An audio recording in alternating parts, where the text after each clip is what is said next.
So sometimes when we date people, we start dating someone who's a little bit broken and a little bit busted. And so you're gonna you feel so good about yourself, right? Because this person is depressed, they're busted in some way. And there you are, they were in a car accident, they can't walk anymore. You're taking care of them, you're feeding them, you're cleaning for them, you're doing everything for them. And then they start to walk and you're like, yeah, I've done so, I'm like such a good human being, look at me. And so it's kind of weird, but one of the biggest problems that people have in relationships is they try to hold on to an old relationship. Because this is when the relationship was great.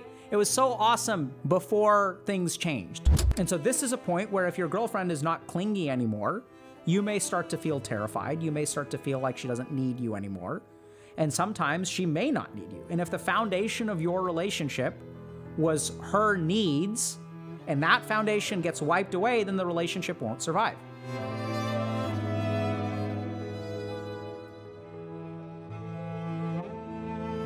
Girlfriend not clingy anymore, hard to process, what do? Oh.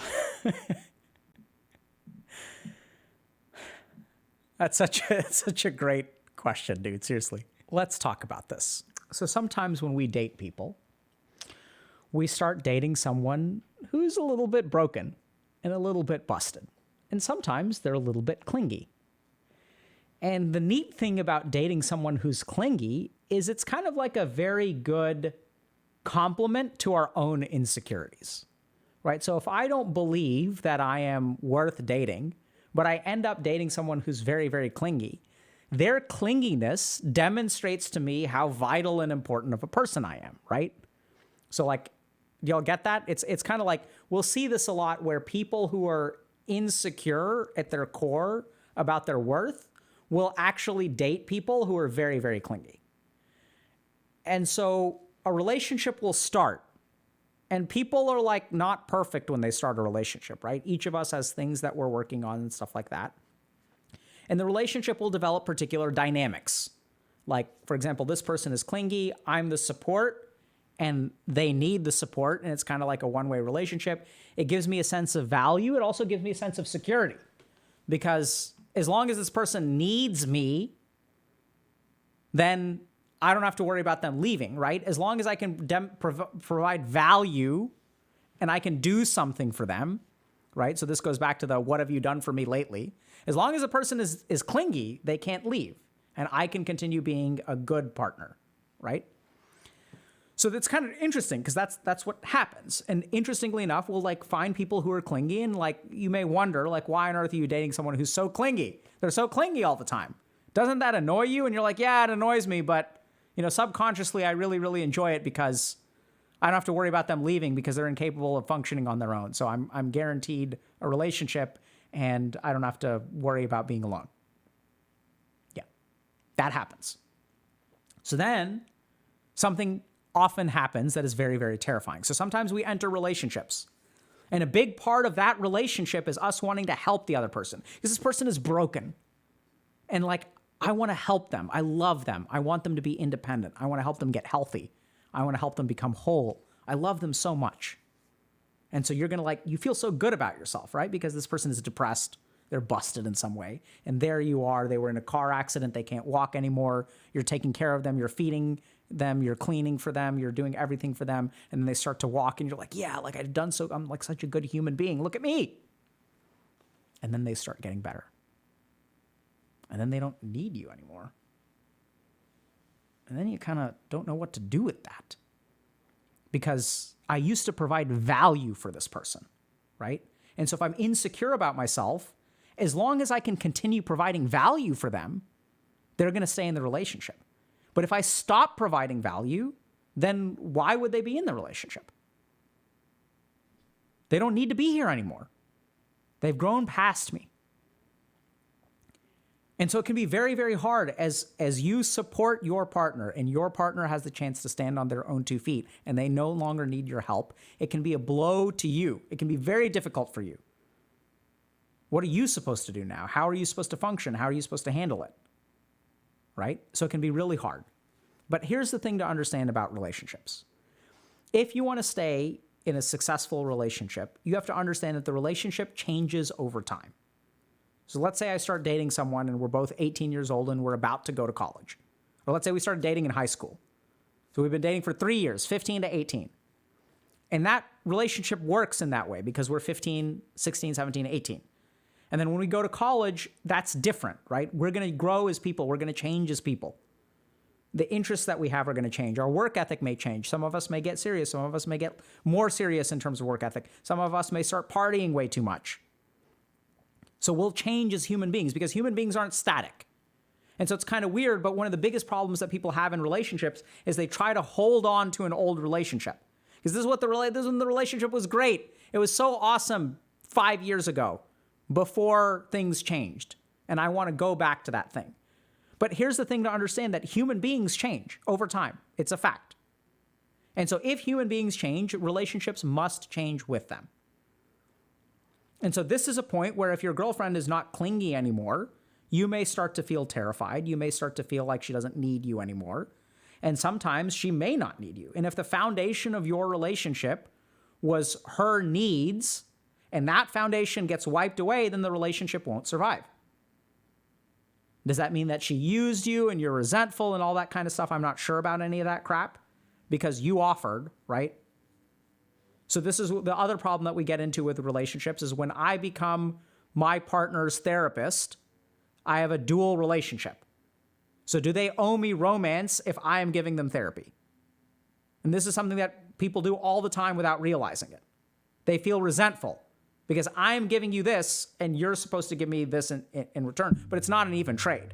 I don't know that, in fact, I do know that romance is not an appropriate way to repay someone for therapy. Like that's actually inappropriate. So it can be very confusing as your partner no longer gets clingy. But this is where the relationship needs to adapt. It needs to change, right? Just like a seed becomes a shoot and then a plant and then a tree and then has flowers and then bears fruit and those fruit have seeds of their own. The process of a relationship changes and metamorphoses over time.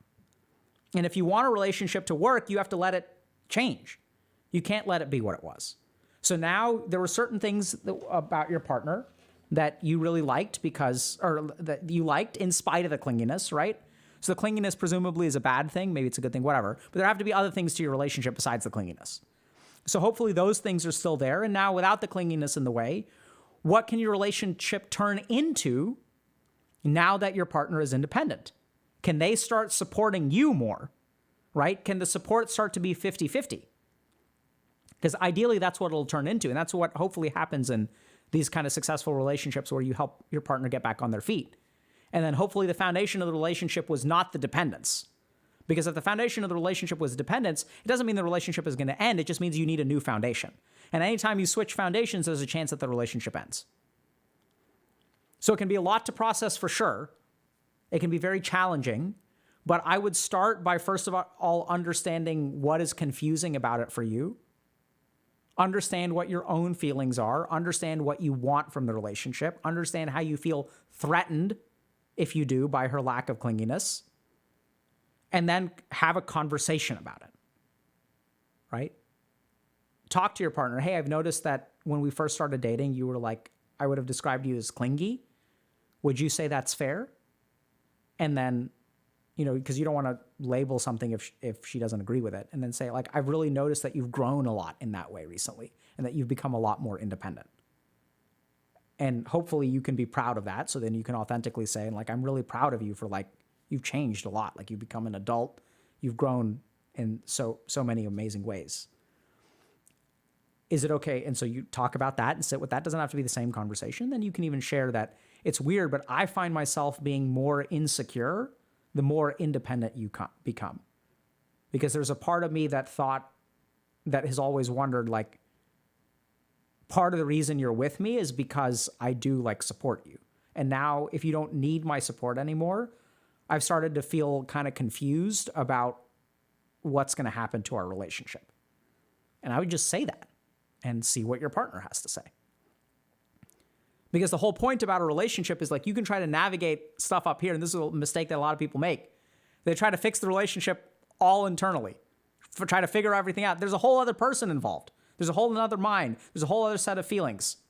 and like enroll them in the process. That's the only way that the relationship is going to work. It can be scary when your partner is no longer clingy. It's one of the most attractive things for some people to have a clingy partner, because then I don't have to worry about them leaving, right? It can allay my own insecurities. And the cool thing about doing this and having that conversation is that you give your partner the opportunity to share with you why you are worth being in a relationship with, right? They can say, oh, like now that I'm independent, like, yeah, I did need you before, but I actually like love it that I don't need you anymore. And I can enjoy your company without it being a need, without it being like transactional. Like now I can appreciate you for who you are. And you're amazing. And like, we have so much like, and now I can start supporting you because you deserve support too. And I'd love to support you in the way that you supported me. And if that's what they say to you, like that's going to feel amazing, right? That's when you learn that outside of what you provide for another person, you have value that they care about. It'll strengthen your relationship. Now, the tricky thing is that if you don't do this and you start being kind of manipulative and like you start like engendering some amount of clinginess on their part, or you start like pulling away in some weird way, like if you never give them the opportunity to let them appreciate you, then you're never going to fix that insecurity to begin with. Because how does that insecurity get fixed? It gets fixed by them demonstrating their value, right? Them demonstrating your value to them. They can say, I think you have intrinsic value as a human being. Even though I don't need you anymore, I want to stay. And I'm staying in this relationship because I want to, not because I need to.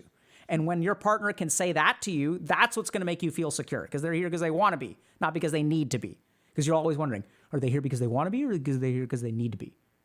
If they were healthy, would they leave me behind? So that is that insecurity. And so sometimes what happens is we give into that so much without even realizing that we engender dependence on the part of our partner. Because we never want to be tested. We never want to give them the opportunity to leave because they could leave. What if she says, yeah, actually the reason that I've been less clingy and more independent is because I'm no longer interested in this relationship. And I've been recognizing that as part of like being able to leave this relationship in a healthy way, I need to be more independent. That could be what they could say too.